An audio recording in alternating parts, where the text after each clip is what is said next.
Hey everyone, welcome back to our kitchen and welcome back to our channel. Today we're going to make a cheddar tortellini skillet with sausage, potatoes, and broccoli.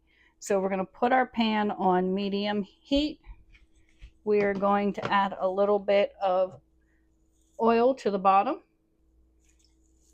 Just a little bit. You don't need a lot because the sausage will make its own. We're going to get that pan nice and warm, like I said, over medium heat before we put the sausage in. And then we're going to put it in. We're going to use loose meat sausage, so ground sausage. We're just going to add that in there. We're going to let it get a nice thick coating on the bottom before we start breaking it up. So we have that warm. We're just going to add our sausage right down in there. And we're just going to let that get a nice browning on the bottom. So I'm just going to smooth it out so that the majority of it gets some browning before I go chopping it up. Just like that. Alright, so that's got some good coating on the bottom. Let's see if I can show you if this pan stops spinning like that. Now we're just going to break it all up. And I love this Pampered Chef thing. It works amazing. It makes it all nice and little and doesn't let big, huge chunks behind. The only thing about it is that the meat gets stuck down in here, but it's still amazing. So we have that all broke up. You can see the nice little pieces there. That adds the little bit of extra flavor. That's where all your flavor comes in. We're going to let this cook through and then drain it. We have that cooked and drained back in the pan. We're just going to turn this down to low because we're going to have this on a simmer. We're going to add 1 cup of chicken stock, or you can do a cup of water with some bouillon, which is what I do. Just going to stir that all in. Add our potatoes in here. So we have 3 to 4 diced up potatoes in small chunks that we're going to add to this now. There you go, and we're going to just put a lid on it and we're going to let this simmer for 8 to 10 minutes. Alright, so these have been simmering for 8 to 10 minutes. I'm just going to stir them around, and then we're going to add in our minced garlic, which we have already chopped up here, and it's 3 cloves of minced garlic.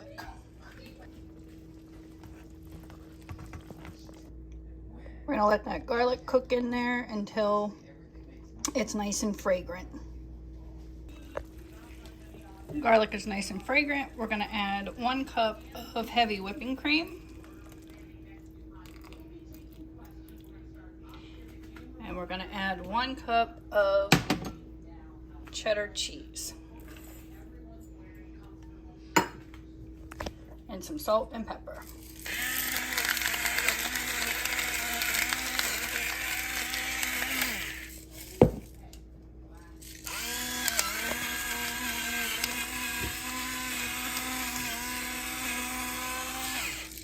Stir that all together and just let that melt. You're going to take a pack of tortellinis that have been in the refrigerator and you're just going to toss them right on top.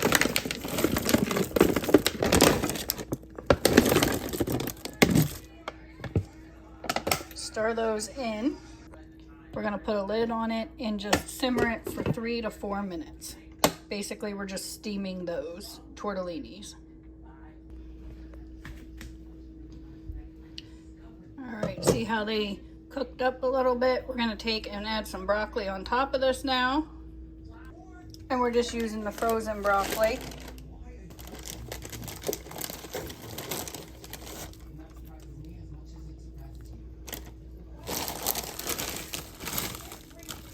And again, we're just going to put a lid back on this and we're just going to let this steam for 3 to 4 minutes. We don't want it mushy. We just want to thaw it out and cook it. This has enough sauce in it, but if your sauce happens to dwindle down and you need more sauce, you can add more of the heavy whipping cream or you can add some more chicken stock. But this looks good. We just want to simmer and steam this. At the end, I'm going to give you some tips to reheat this so it doesn't turn mushy and it doesn't dry out. So I've left this in here for about 3 minutes. It's still frozen. We're going to let it go for about 5 more minutes. We're going to stir it down in though. Alright, we're going to stir this all up now. And then you just want to take the half a cup of cheese and sprinkle on top, and then you're just going to put the lid on it until it melts, and then it's ready to serve. Look at that. That looks really good. We're going to go ahead and serve that up. There you have it. It is a sausage tortellini with broccoli and potatoes, skillet bake. Not too mushy. It looks perfect. Don't forget to like, subscribe, drop a comment down below. The recipe's in the description. And as I promised, stay tuned, follow up here in just a second, and I'll give you some reheating tips.